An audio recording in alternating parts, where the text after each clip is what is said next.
Commander Jake Morrison was drinking his morning coffee when the emergency alarm started screaming across the bridge of the UES Defender. He nearly dropped his cup as red lights flashed everywhere. His crew jumped to their stations like they had practiced 1,000 times before. "What do we have?" Jake asked, as he rushed to the command chair. The bridge felt tense. Something big was happening. Lieutenant Sam Parker looked up from her console with wide eyes. "Sir, we're getting a distress signal. It's coming through on the old emergency channels, the ones nobody has used in 20 years. Jake frowned. The old emergency channels were from back when different alien species actually talked to each other during crises. These days, most aliens just sent formal complaints through the Galactic Council. Real emergency calls were rare. "Put it through," Jake ordered. The main screen flickered to life. An alien face appeared, but not just any alien, Jake recognized.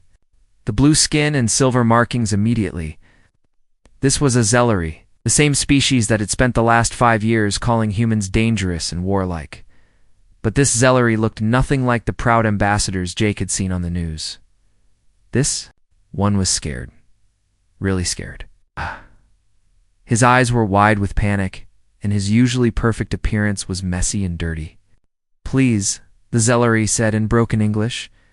"Anyone who receives this message, we need help.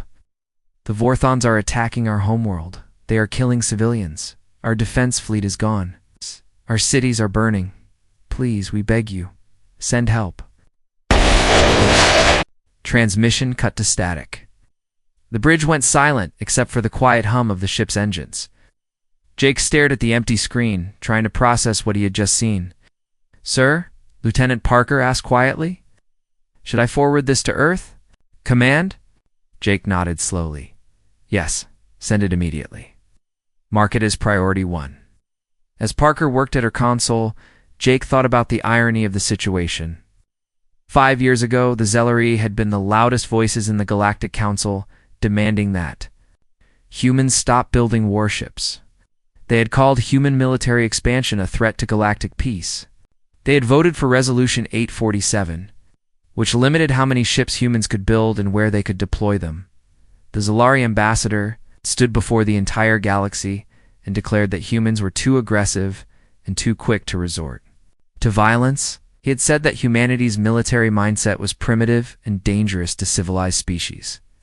Now they were begging for help from those same humans they had called primitive.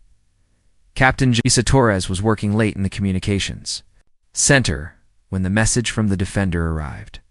She had been analyzing routine traffic between trade ships when the priority alert flashed on her screen. She opened the file and watched the Zellery distress call 3 times before she believed what she was seeing. Lisa had been there 5 years ago when the Zellery delegation visited Earth. She remembered how they had looked down on human military traditions. They had seemed disgusted when they toured the Naval Academy and saw cadets training for combat. One Zellery official had asked why humans spent so much time learning to destroy things instead of learning to create beauty. Now those same aliens were crying for help as their world burned. Lisa immediately contacted her supervisor, Commander Tony Walsh. Within minutes, the message was racing through military channels toward Earth Command. By the time the sun rose over Earth, every important person in the human government would know that the Zellery were under attack. Admiral Henry Clark was reviewing fleet deployment reports when his aide, Colonel Sarah Kim, burst into his office without knocking. Clark looked up, annoyed, but the expression on Sarah's face made him forget about protocol. "Sir, you need to see this immediately," Sarah said, activating the wall screen. Clark watched the Zellery distress call in silence. When it ended, he leaned back in his chair and rubbed his temples. He had been expecting something like this for months. Intelligence reports had been tracking Vorthon military movements toward Zellery space. Everyone knew the Vorthons were planning something big, but the Galactic Council had ignored the warnings. They preferred to handle conflicts with strongly worded letters and economic sanctions. They believed that talking could solve any problem. They had forgotten that sometimes talking only worked when backed up by the threat of force.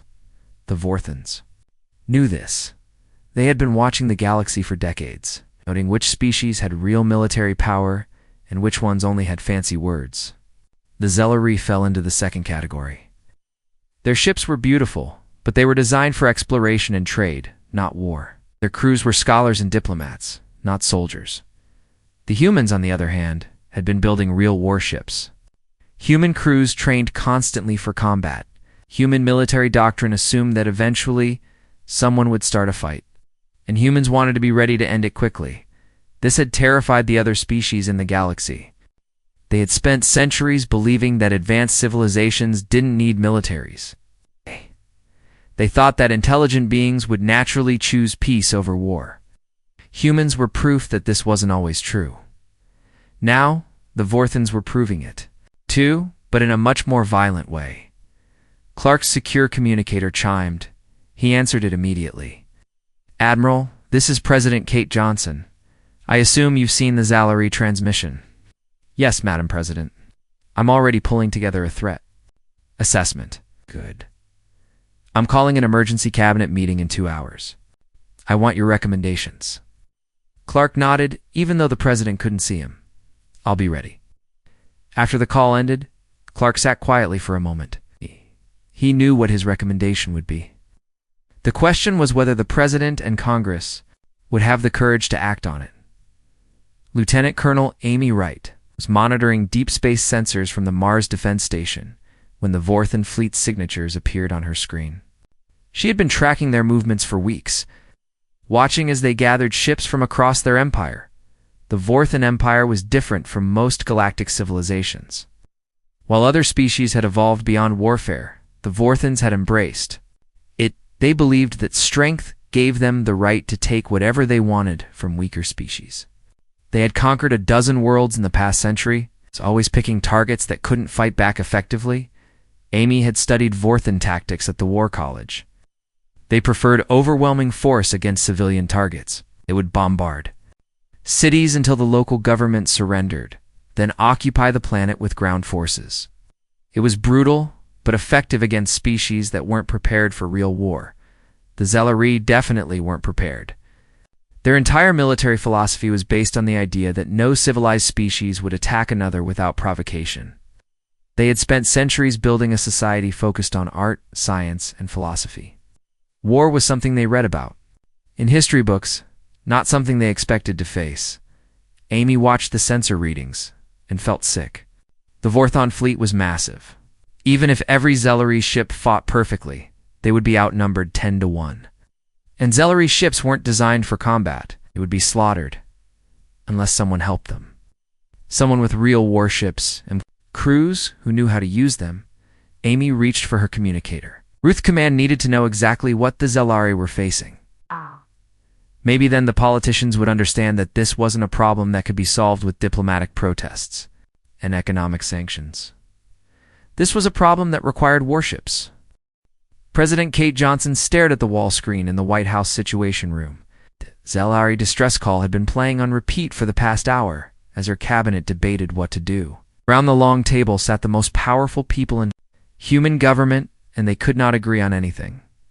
Secretary of Defense Ron Martinez slammed his hand on the table. "We have to act now. Every minute we waste arguing, more Zelari civilians die. We have the ships. We have the trained crews.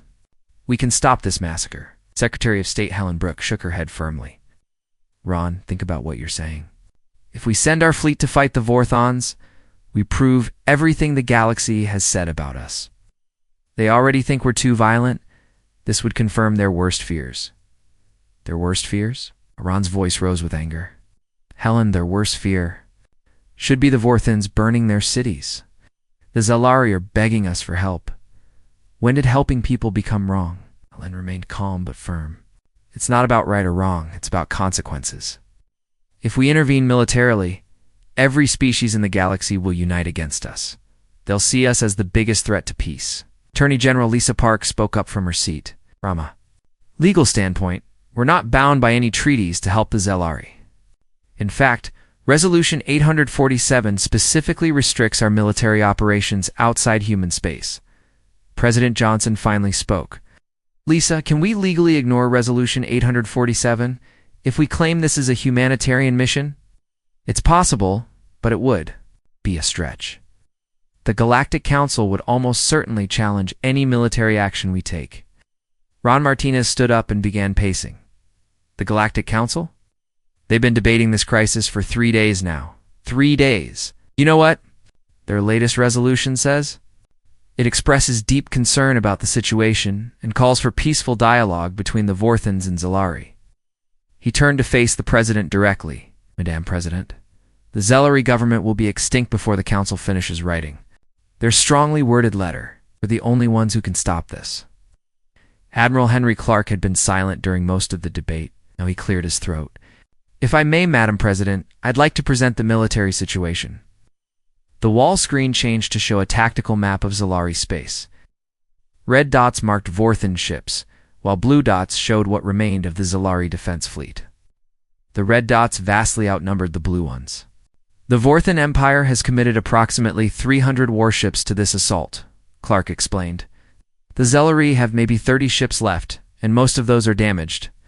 At current rates of engagement, organized Zellari resistance will collapse within 48 hours. President Johnson studied the map. What would we need to stop them? One full battle group would be sufficient. The Vorthons have numbers, but their ships are old designs. Their tactics are crude. They rely on an overwhelming force against weak opponents. They've never faced a modern human fleet. Secretary Brooks interrupted. Henry, you're talking about starting a war with the Vorthan Empire. They have colonies across dozens of star systems. This wouldn't be one battle. It would be a long conflict. Clark nodded. That's possible. But if we don't act now, the Vorthons will add the Zellari systems to their empire. They'll be stronger, and they'll look for their next target. Appeasement doesn't work with predators like the Vorthans. The president turned to her chief of staff, Mike Turner. What are the political implications at home? Mike consulted his tablet.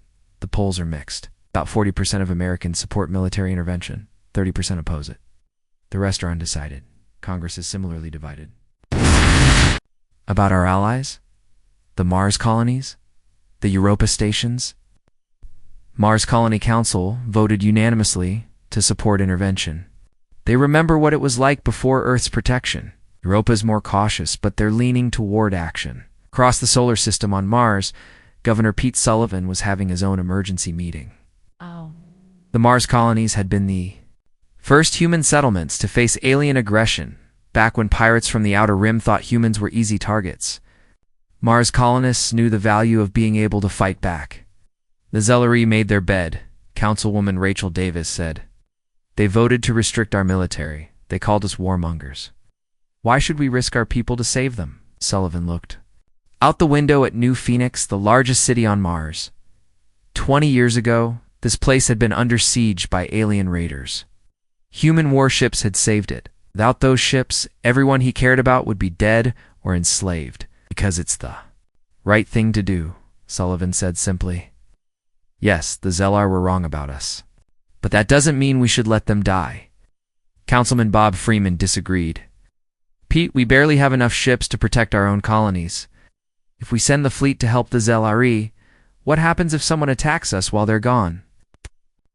If we don't help the Zellari, everyone in the galaxy will learn that aggression works. The Vorthons won't stop with one conquest. They'll keep taking worlds until someone stops them. Better to stop them now while we choose the battlefield. Back on Earth, the debate in the Situation Room continued. General Carol Stevens, the chairman of the Joint Chiefs, had remained quiet during the political discussion. Now she spoke for the first time. Madam President, I've been a soldier for 30 years. I've seen what happens when good people do nothing while evil people act. The Zellar weren't our friends, but they weren't our enemies either. They were just afraid of us. She paused, choosing her words carefully. If we let the Vorthans destroy them, we become something we never wanted to be. We become the kind of people who only help when it benefits us. Is that who we want to be? President Johnson looked around the table at her advisors. These were smart people, good people, and they genuinely disagreed about the right course of action. In the end, the decision would be hers alone. Ellen, what if we offered limited support? Maybe just enough to help the Zellari evacuate their civilians? Secretary Brooks considered this. That might be more acceptable to the international community. Humanitarian aid rather than military intervention. Ron Martinez shook his head. Madam President, the Vorthons won't let us evacuate anyone. They'll see our ships as targets. There's no middle ground here. Either we commit to stopping them, or we watch the Zelari die. The president stood up and walked to the window. Outside, Washington, D.C. looked peaceful and normal. People were going about their daily lives, unaware that their government was deciding whether to go to war for people who had never been their friends. Admiral Clark, if we decide to act, how quickly can we deploy? 6 hours to assemble the fleet. 18 hours to reach Zelari space. We'd arrive before their government falls. President Johnson turned back to her cabinet. I'm calling an emergency. Session of Congress. This decision is too important for me to make alone. We're going to put it to a vote, Madam President, Ron Martinez said urgently. Every hour we delay, more Zelari die. I know, Ron, but if we're going to fight a war, we need to do it the right way, with the full support of the American people and their representatives. The president looked at the tactical display one more time. Somewhere in that sea of red and blue dots, desperate people were dying while politicians debated. But in a democracy, even desperate decisions had to be made through proper channels. Schedule the vote for tomorrow morning, she ordered. And Admiral Clark, start preparing the fleet, just in case. The emergency session of Congress lasted for hours. Senator Bill Harper cast the deciding vote at exactly 3 in the morning. We go, he said simply. Not because they deserve it, but because it's right. The vote was 51-50. The closest war authorization in American history. Admiral Henry Clark was already at the Naval Command Center when President Johnson called to give him the green light. He had been expecting the call, but it still felt heavy when it came. Operation Mercy Strike is authorized, the president said. Bring our people home safe, Henry. Yes, Madam President, we'll get it done. Clark turned to his staff. The fleet had been ready for 18 hours, was fully loaded and waiting in orbit around Earth. 3 aircraft carriers, 12 destroyers, 8 frigates, and 2 dreadnought-class battleships. It was the largest human fleet ever assembled for combat operations. Send the order, Clark commanded. All ships, commence hyperspace jump to Zelari Prime. Operation Mercy Strike is a go. Commander Jake Morrison stood on the bridge of the UES Defender as space twisted around his ship. The hyperspace jump to Zelari space would take 16 hours. 16 hours to think about what they were about to do. Around him, his crew worked quietly at their stations. Everyone knew this wasn't a training exercise. Sir, Lieutenant Sam, Parker said from her communication station, we're receiving reports from the other ships. All vessels successfully entered hyperspace. No technical problems. Jake nodded. Admiral Clark was commanding the operation from the UES Retribution, the newest and most powerful ship in the human fleet. Captain Lisa Torres commanded the UES Lightning, leading the destroyer screen. Colonel Paul Stevens had his Marines ready. On the assault carriers, these were people Jake had served with for years. Good people. Professional soldiers who had trained their entire careers for a moment like this. But training was different from real combat. Nobody knew how they would perform when people were actually shooting back. Parker, any word from intelligence about Vorthon positions? Yes, sir. Our scout ships are reporting that the Vorthons have positioned their main fleet in orbit around Zelari Prime. They're using the planet as a shield, forcing anyone who attacks them to risk hitting civilian targets. Jake frowned. It was a smart, but brutal tactic. The Vorthons knew that most civilized species wouldn't risk harming civilians, even to stop an invasion. They were counting on human morality to protect them. They had made a serious mistake about human military training. 16 hours later, the human fleet dropped out of hyperspace at the edge of the Zelari system. What they saw on their screens made even experienced officers pause in shock. Zelari Prime was burning. Entire cities were visible as bright spots on the night side of the planet. The beautiful blue and green world that Jake had seen in travel videos was now covered with smoke, clouds. Orbital platforms that had housed millions of civilians were dark and lifeless. My God, whispered Lieutenant Parker. Admiral Clark's voice came over the fleet communication channel. All ships, this is Admiral Clark. You can see what we're facing. The Vorthines have committed genocide against a peaceful people. Our job is to stop them and make sure this never happens again. Captain Torres studied the tactical display on the Lightning's bridge. The Vorthin fleet was massive, over 200 ships arranged in a defensive formation around the planet. They had been confident that no help would come for the Zalari. Their ships were positioned casually, not expecting serious resistance. "Sir," her weapons officer, Lieutenant Ryan Foster, reported, "the Vorthons are hailing us. Put it through." Main screen filled with the image of a Vorthin warlord. The alien was large and heavily muscled, with thick armor and weapons visible on his belt. His species had evolved as predators, and it showed in every line of his body. "Human ships," the Vorthin commander said in accented English. "I am warlord. Exmar, you have no business here. The system belongs to the Vorthin Empire now. Leave immediately or be destroyed." Admiral Clark responded from the Retribution. "Warlord Dexmore, this is Admiral Henry Clark of the Human Navy. You are committing genocide against the Zalari people. Withdraw your forces immediately, or we will remove them." The Vorthon laughed, a harsh sound that made several human officers wince. "Remove us. Little humans, you are outnumbered 3-1. Your tiny fleet cannot challenge the might of the Vorthin Empire. This is your last warning." Clark's response was broadcast on all frequencies, so every ship in both fleets could hear it. "Warlord, you made a mistake. You assumed we fight like the other species in this galaxy. You assumed we would be afraid of casualties. You assumed wrong." The communication channel went silent. For a moment, both fleets hung in space, neither side moving. Then Admiral Clark gave the order that would change everything. "All ships, weapons, free, engage at will." Human fleet moved like a single organism. Captain Torres led her destroyers in a high-speed attack run on the Vorthin picket ships. The Lightning and her sister ships accelerated to attack speed faster than the Vorthins thought possible. Human destroyer design emphasized speed and firepower over armor. They hit hard and moved fast. The first Vorthin ships to die were the scouts on the outer edge of their formation. They never had time to send a warning. Torres destroyers swept through them like wolves through sheep, destroying 6 ships in the first 30 seconds of combat. Lieutenant Commander Ryan Foster launched his fighter squadrons from the carrier U.S. Justice. Human fighters were small, fast, and deadly. Each pilot had trained for years in combat simulation. They knew exactly how to attack larger ships and exactly where those ships were vulnerable. The Vorthons had fighters too, but their pilots were used to fighting against species that avoided combat. They had never faced opponents who actively sought out dogfights. Human pilots tore through the Vorthon fighter screen like it wasn't even there. Admiral Warwick Clark commanded the main battle line from the Retribution. The big ships, the dreadnoughts and heavy cruisers, moved more slowly, but hit much harder. Their weapons were designed to destroy other warships, not just disable them. The Vorthin fleet tried to respond, but they were completely unprepared for human tactics.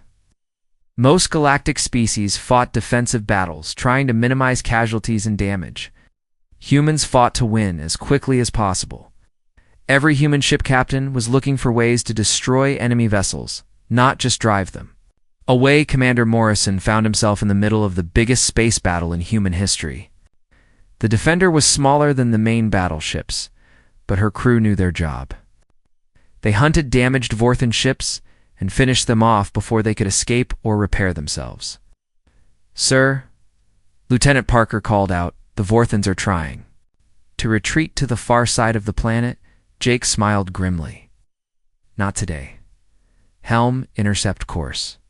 Weapons, target their engines. Let's make sure they don't get away to hurt anyone else." The battle lasted 6 hours. When it ended, the Vorthin siege fleet was destroyed. Over half their ships were completely gone. The rest were either captured or fleeing the system as fast as they could travel. Warlord Dexmore himself was found, floating in an escape pod, his flagship destroyed around him. Admiral Clark ordered him brought aboard the Retribution as a prisoner. The human fleet had taken damage, but minimal casualties. 3 ships needed major repairs, and 18 crew members were wounded. No human ships were lost. On the surface of Zalari Prime, The remaining Vorthan ground forces surrendered as soon as they realized their fleet was gone.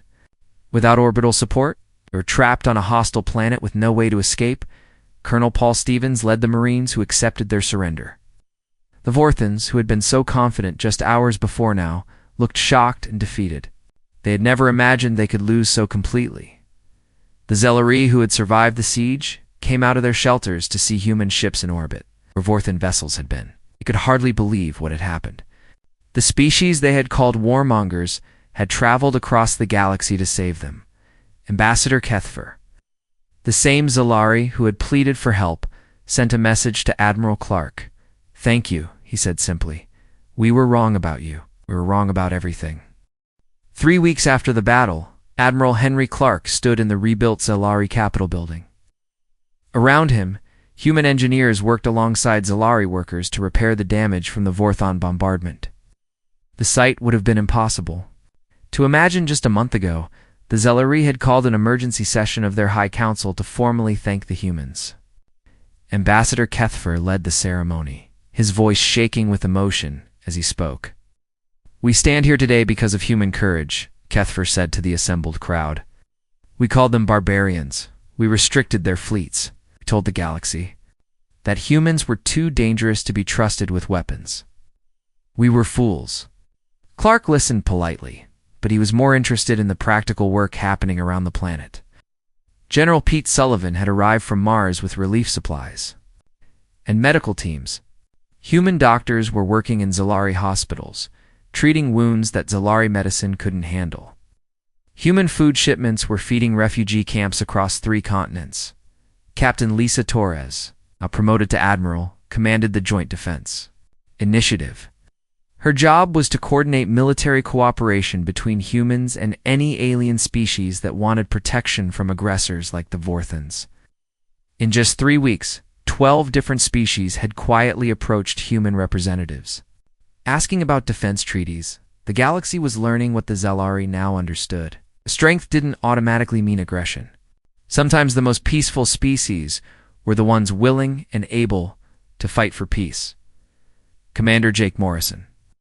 Now Captain Morrison walked through the streets of New Zelari City with his security detail. The Zelari civilians he met reacted to him with something he had never expected to see: gratitude mixed with awe. Children ran up to touch his uniform. Adults bowed when they saw him. "Captain," his aide Lieutenant Sam Parker said quietly, "this is making me uncomfortable. They're treating us like heroes." Jake understood her feelings. Human military training emphasized that they were just doing their job. Soldiers didn't fight for glory or praise. They fought to protect people who couldn't protect themselves. Parker. 3 weeks ago, these people thought they were going to die. Their government was gone. Their cities were burning. Now they're rebuilding. If that doesn't deserve some gratitude, I don't know what does. They stopped at a medical center where Dr. Rachel White was treating Zelari children injured in the bombardment. The human medical team had been working non-stop since arriving, using advanced techniques that Zelari medicine had never developed. "How are we doing, Doctor?" Jake asked. Dr. White looked tired but satisfied. "Better than I expected. The Zelari medical staff are quick learners. We've been able to save several patients who would have died with their traditional treatments." Young Zelari approached them hesitantly. He was maybe 12 years old, in human terms, with the bright blue skin and silver markings of his species. He looked up at Jake with huge eyes. "Are you really from Earth?" the child asked in careful English. Jake knelt down to the boy's level. "Yes, I am. What's your name?" "Veltar. My father said humans came from far away to save us. He said you fought the bad aliens and made them go away." "That's right. We wanted to help." The boy thought about this seriously. "My teacher used to say humans were scary. She said you like to fight, but you're not scary. You're nice." Jake smiled. "Well, we only fight when we have to protect people like you." This conversation was happening all across Zelari space. The species that had spent years fearing human military power was discovering that humans used that power to protect others, not to conquer them.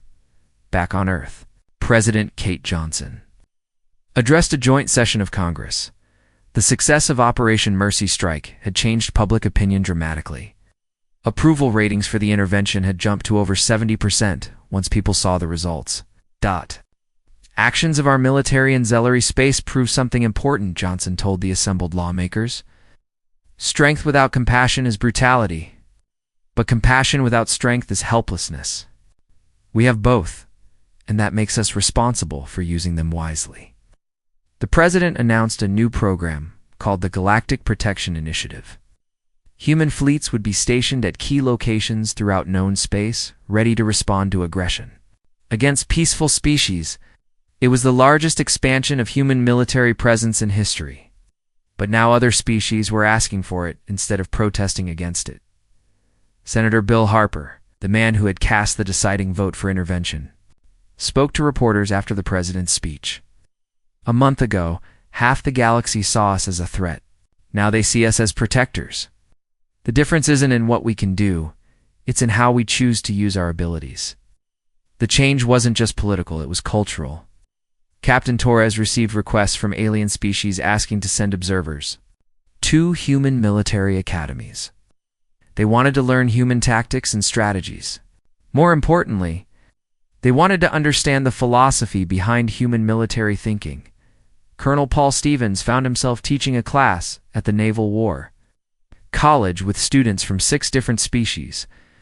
The aliens struggled to understand human concepts of military honor and civilian protection. Their cultures had either abandoned warfare entirely or embraced it as conquest. The goal of human military doctrine is to end conflicts as quickly as possible with minimal casualties. Stevens explained to his mixed class, "We don't fight to destroy enemies. We fight to stop them from hurting innocent people." A young zealotry officer raised his hand. "But Colonel, if you can destroy your enemies, why don't you?" Stevens nodded. It was a good question because destruction creates hatred. Hatred creates new enemies. We want to turn enemies into friends, not create more enemies. This philosophy was already working. Warlord Dexmore, the Vorthon commander captured during the battle, was being held on Earth pending trial for war crimes. But something unexpected had happened during his imprisonment. Human guards had treated him fairly, given him medical care, allowed him to communicate with his family. The warlord had never experienced this kind of treatment from captors. In Vorthan culture, prisoners were either killed or enslaved. The idea that enemies could be treated with dignity was completely foreign to him. "Why do you not simply execute me?" Dexmore asked Colonel Stevens during an interview. "Because you're not our enemy anymore," Stevens replied. "You're a criminal who needs to face justice. But you're still a thinking being with rights." This conversation was broadcast across Vorthan space. Question their empire's brutal methods. If humans could show mercy to captured enemies, maybe strength didn't require cruelty. The changes rippled outward through the galaxy. The hegemony of Talrak, a militaristic alliance that had been expanding aggressively for decades, suddenly found their neighbors asking for human protection. Overnight, political balance of power shifted. Admiral Clark received a message from the Galactic Council requesting human participation in peacekeeping operations. The same organization that had tried to limit human military power was now asking for human military assistance? "It's ironic," Clark told President Johnson during their weekly briefing. "They spent years trying to disarm us. Now they want us to be the galaxy's police force." The president smiled. "Henry, maybe that was always the plan. Maybe they needed to see what we would do with our power before they could trust us to use it responsibly." Captain Morrison stood on the bridge of his new ship, the UES Guardian. Around him worked a crew that included humans, Zalari, and even a few reformed Vorthons. The ship was part of the new Galactic Defense Fleet, a joint organization commanded by humans, but staffed by volunteers from across known space. His mission was simple: patrol trade routes, respond to distress calls, and prevent conflicts before they became wars. It was exactly the kind of mission that human military doctrine was designed for. "Sir," Lieutenant Parker reported from her station, "we're receiving a priority message from the Antari sector. Pirates are attacking a civilian convoy." Morrison smiled. "Set course for Antares. Maximum speed." "Yes, sir." Estimated arrival in 4 hours. As the Guardian jumped to hyperspace, Morrison reflected on how much had changed. 6 months ago, the galaxy had feared human warships. Now those same ships were symbols of hope for peaceful species everywhere. The Zelari had begged for mercy and received warships, but more than that, they had received proof that strength and compassion could work together. They had learned that sometimes the greatest mercy was the willingness to fight. For those who couldn't fight for themselves, the galaxy would never be the same.